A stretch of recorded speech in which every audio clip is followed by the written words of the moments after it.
Assalamualaikum warahmatullahi wabarakatuh.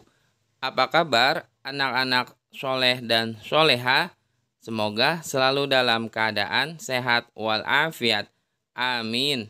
Jangan lupa untuk selalu menerapkan 5M, yaitu memakai masker, mencuci tangan, menjaga jarak, menghindari kerumunan, dan mengurangi mobilitas di luar rumah. Pada hari ini, kita ada pelajaran pendidikan, agama Islam, dan budi pekerti. Sebelum kita memulai pelajaran, marilah sama-sama kita mengangkat kedua tangan kita dan membaca doa sebelum belajar. Bismillahirrahmanirrahim. Rabbi zidni ilma warzuqni fahma. Amin. Pada minggu ini kita masuk materi B. Kepemimpinan sahabat Rasulullah. Tujuan pembelajaran. Setelah siswa mempelajari pelajaran ini, diharapkan siswa dapat mengetahui kepemimpinan sahabat Rasulullah. B. Kepemimpinan sahabat Rasulullah. 1. Kepemimpinan Abu Bakar. Abu Bakar merupakan khalifah pertama setelah wafatnya Nabi Muhammad SAW. Beliau dilahirkan pada tahun 571 Masehi. Nama lengkap beliau adalah Abdullah bin Abi Khuwafah At-Taimi. Gelar Abu Bakar diberikan oleh Nabi Muhammad SAW karena ia adalah orang yang paling cepat masuk Islam.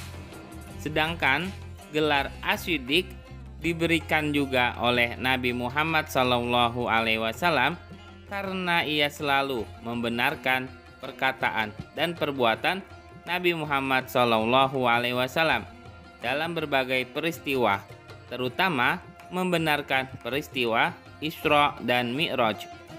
Abu Bakar memimpin dari tahun 632 Masehi sampai dengan 634 Masehi. Abu Bakar senantiasa meneladani perilaku Nabi Muhammad SAW. Dalam menentukan keputusan, beliau selalu mengajak para sahabat untuk bermusyawarah. Beliau sangat memperhatikan rakyatnya.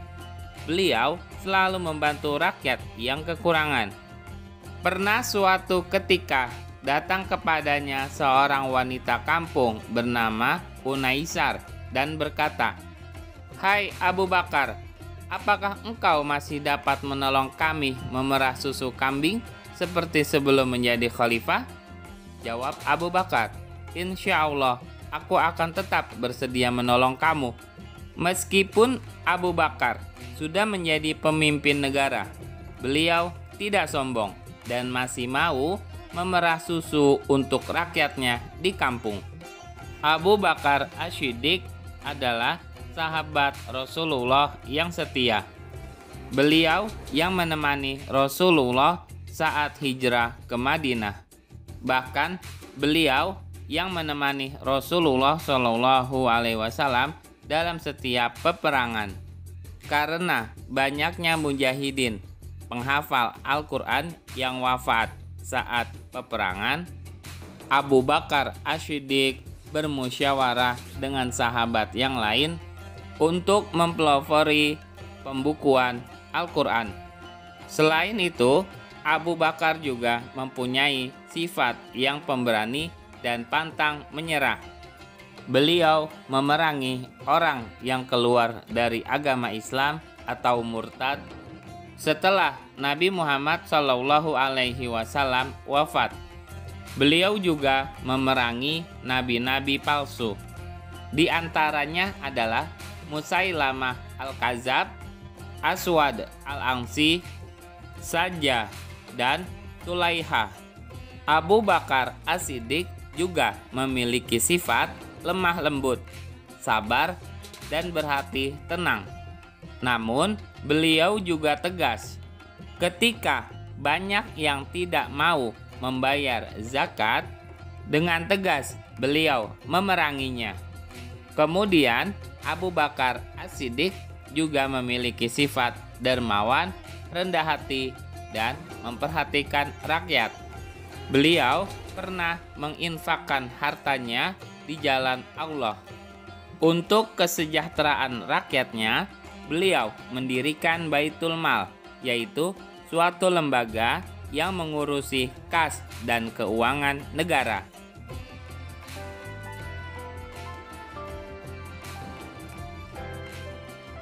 Umar bin Khattab adalah khalifah kedua setelah Abu Bakar As-Siddiq.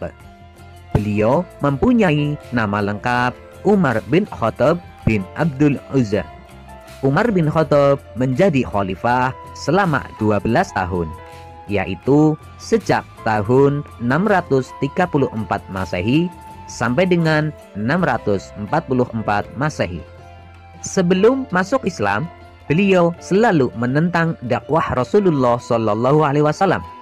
Umar bin Khattab masuk agama Islam saat usia 27 tahun setelah mendengar bacaan Al-Quran surat Toha ayat 1-8 yang dibacakan oleh adiknya, yaitu yang bernama Fatimah. Umar bin Khattab mendapat gelar Al-Faruq karena dapat membedakan atau memisahkan antara yang baik dan yang buruk. Selain itu, Umar bin Khattab juga mendapat gelar Abu Hafiz, yang artinya orang yang teguh dalam pendiriannya. Umar bin Khattab adalah seorang yang cerdas, jujur, adil, bijaksana, dan bertanggung jawab terhadap rakyatnya serta suka bermusyawarah. Beliau juga seorang yang tegas dan pemberani, yaitu berani memerangi orang-orang yang memusuhi Islam. Umar bin Khattab adalah seorang pemimpin yang hidup sederhana. Beliau pernah berkata bahwa tidak ada harta yang halal bagi Umar, kecuali 2 setel pakaian, yaitu pakaian untuk musim dingin dan pakaian untuk musim panas. Makanannya pun sama dengan masyarakat Quraisy yang tidak terlalu kaya dan tidak terlalu miskin. Bahkan pernah juga memarahi anaknya yang memakan daging yang biasanya menjadi makanan orang-orang berada. Kemudian Umar bin Khattab juga mengutamakan kepentingan rakyatnya. Beliau sering keluar malam untuk melihat kondisi rakyatnya.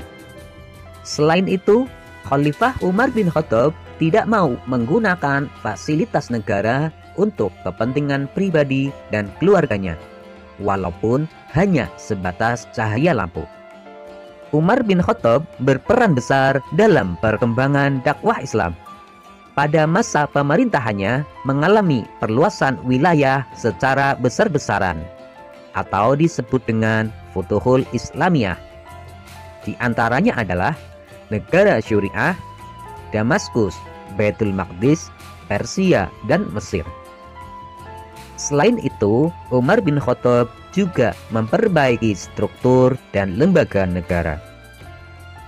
Umar bin Khattab memiliki banyak jasa bagi masyarakatnya, seperti menetapkan kalender Hijriah atau penetapan tanggal 1 Muharram sebagai tahun baru Hijriah. Kemudian, Umar bin Khattab juga mencetak mata uang negara, menyusun risalah atau Dustur Umar atau risalah Qadha, kemudian membagi wilayah menjadi beberapa provinsi, membentuk lembaga pendidikan, mengadakan pengawasan pasar dan niaga, membuat peraturan gaji pegawai pemerintah, dan menata kebersihan kota, jalan raya, dan ketetapan takaran. Umar bin Khattab meninggal pada usia 60 tahun. Tepatnya pada hari Rabu tanggal 25 Dzulhijjah 23 Hijriah atau 644 Masehi, karena dibunuh oleh Abu Lu'lu' saat memimpin sholat subuh. Utsman bin Affan menjadi khalifah selama 12 tahun, yaitu dari tahun 644 Masehi sampai dengan 656 Masehi. Beliau berasal dari Bani Umayyah yang terkenal kaya dan terkemuka.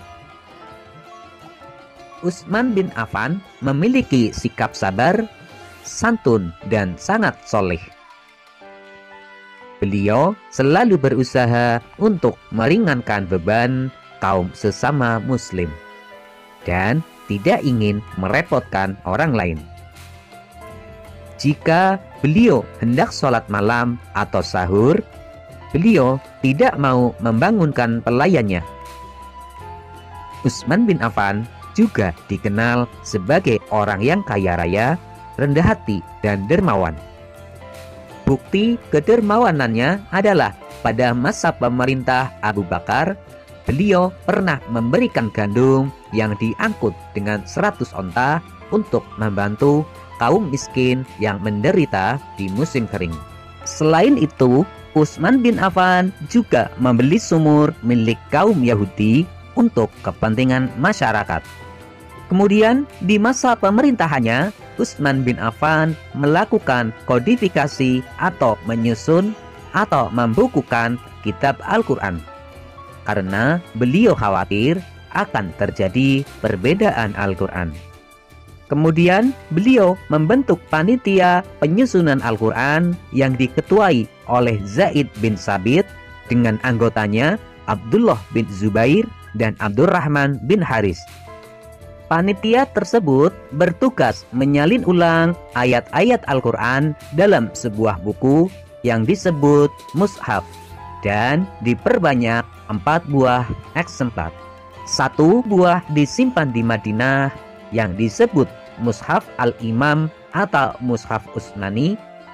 4 buah lainnya dikirim ke Mekah, Syuriah, Basrah, dan Kufah. Di samping itu, beliau juga merenovasi Masjid Nabawi di kota Madinah dengan cara memperluas dan memperindah bentuknya. Utsman bin Affan juga mendapat julukan Dzurra'ain yang berarti 2 cahaya. Utsman bin Affan wafat pada usia 77 tahun, tepatnya pada tanggal 17 Juni 656 Masehi atau 17 Dzulqa'dah 35 Hijriah. Ali bin Abi Thalib adalah khalifah yang terakhir.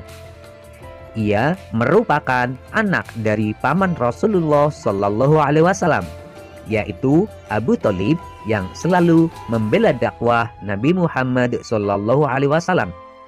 Ali bin Abi Thalib menjadi khalifah selama 5 tahun, yaitu tahun 656 Masehi sampai dengan 661 Masehi. Dalam memimpin pemerintahannya, beliau memiliki sikap adil, sabar, dan tabah. Beliau juga tegas dalam membela kebenaran dan dia juga seorang yang pemberani. Itu sudah dibuktikan Ali bin Abi Thalib ketika harus menggantikan tidurnya Rasulullah Shallallahu Alaihi Wasallam. Padahal di luar rumah, pemuda-pemuda Quraisy ingin menyakiti Rasulullah Shallallahu Alaihi Wasallam yang akan pergi hijrah. Selain pemberani, Ali bin Abi Thalib juga seorang pemimpin yang cerdas, pandai, dan peduli terhadap pendidikan. Sebagai contoh, beliau mendirikan beberapa madrasah untuk tempat belajar anak-anak. Dalam menjalankan roda pemerintahan, Ali bin Abi Thalib mewajibkan pegawainya untuk bersikap jujur, sakap, dan bertanggung jawab. Beliau juga memajukan bidang ilmu bahasa serta mengembangkan bidang pembangunan terutama di kota Kufah sebagai pusat ilmu tafsir, ilmu hadis, ilmu nahwu, dan ilmu pengetahuan lainnya. Sikapku. Aku dapat meneladani sikap kepemimpinan sahabat Rasulullah. Untuk link soal latihan ada di kolom deskripsi. Telah selesai pembelajaran kita pada kali ini. Marilah sama-sama kita tutup dengan pembacaan hamdalah. Alhamdulillahirabbil alamin. Semoga ilmu yang telah kita pelajari menjadi ilmu yang bermanfaat di dunia dan di akhirat. Bapak akhiri, wassalamualaikum warahmatullahi wabarakatuh.